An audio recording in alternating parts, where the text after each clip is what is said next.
there. My name is Amy and I am at the Centered Body Studio in Pleasant Hill, California. And today I'm going to show you how to do the Pilates 100. And that is an exercise that is Joseph Pilates' very first exercise in his book and in his mat work series. So it's kind of an important one. It's also kind of a dreaded one. A lot of people don't like doing the 100 because it either bothers their neck or for many reasons, or it's too complicated. There's a lot of breathing and coordinating in this exercise. So I want to break it down to make it a little simpler and to make it a little easier to understand what you're doing and how to do it. And also to find some modifications so that you can build the strength to come into the 100 position that Joseph Pilates had originally intended for us to come into.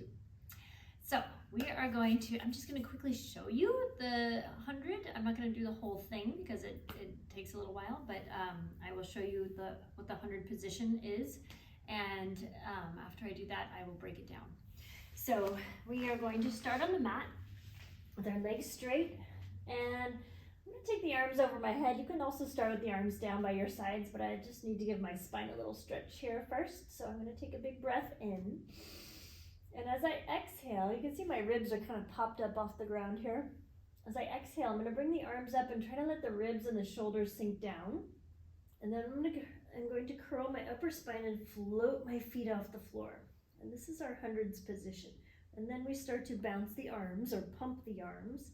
And we're going to breathe in for 5 counts and out for 5 counts. So I'm inhaling, exhaling, inhaling, and exhaling. So that position is a rather difficult position to be in, especially for the full 100. And the reason it's called 100 or the 100 is because you're pumping your arms 100 times. And you're doing 10 sets of the breathing pattern, which is inhaling for 5 counts and exhaling for 5 counts. So if you're just talking about the arms, let me come up on my knees. If you're just talking about the arms and the breath, you are moving the arms like you're pushing down against something or pressing back against something, and you're inhaling through the nose, exhaling through the mouth. Inhale, exhale. Inhale, exhale. So even doing this on my knees without the ab curl and without the legs lifted, I'm getting a good workout because I'm really having to find the strength here to keep my body from wiggling all over the place. So that's one of the goals for the 100 is to stabilize the body in that position. Now, a beginning version of the 100 is to start with the arms either down by your sides or again up over the head, and keeping the feet on the floor with the knees bent, and then trying to curl the spine, relax the shoulders, and reach long through the fingers and pump the arms. And again, you're breathing in and out. Now, once you've kind of mastered the 100 in this position, and if you need to, you can also take one hand behind the head.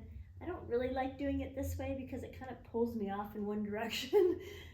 You can just practice the breathing and hold the head in the position. So there's lots of ways to build up the strength to get into that position.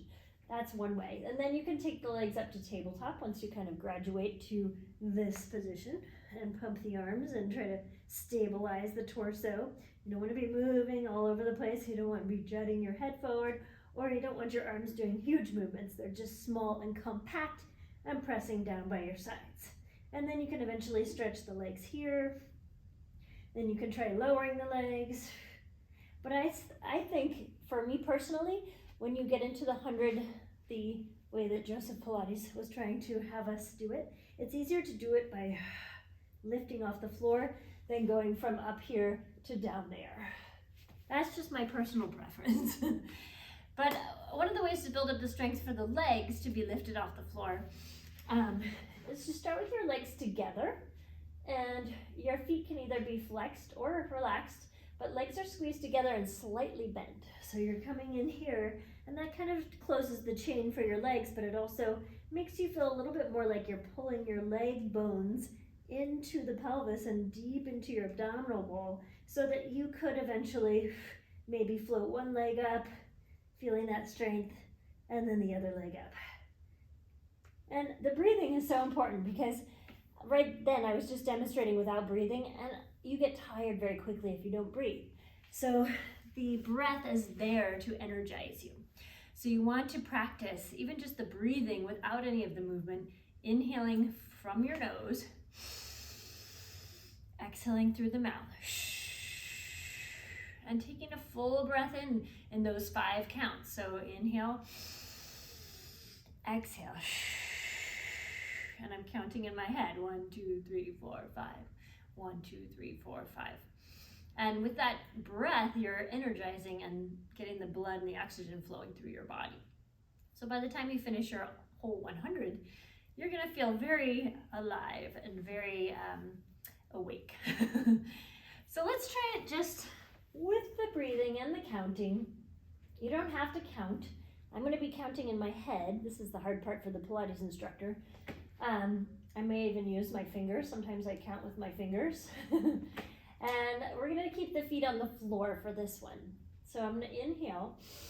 I'm gonna exhale, curl the head, neck, and shoulders off the floor. You wanna keep your pelvis neutral and start to pump the arms, and then start with your inhale. Exhale. Inhale. Exhale. Inhale. Exhale. Inhale. Exhale. Inhale. Exhale. Halfway. Inhale. Exhale. Inhale. Exhale. Inhale. Exhale. 2 more. Exhale. Inhale. Last one. Exhale. And I always try to reach a little farther up and then come all the way down. And then you can take your legs and stretch them out. Arms can reach over the head, giving that tummy some elongation. And I'm gonna go ahead and roll up using one leg. You can watch my roll-up tutorial to find out more ways to roll up through the spine. But that is breaking down the 100. I would start with the feet on the floor, just like I just demonstrated, but gradually moving the legs up to tabletop and then extending the legs out, and then going from there, either lowering the legs to that final 100 position where you're kind of like a banana shape. Your lower back is pressed into the floor, or you can start with your legs on the floor and find that deep pull in to bring the legs up. And that for me is a little bit easier. So that is how I would break down the 100 for people. And again, you can keep the head on the floor and just do the arms. You can just practice the breathing. Those baby steps are gonna help you eventually master the whole thing. And find the version that works best for you and your body. And I wanna thank you for joining me. Have a great day.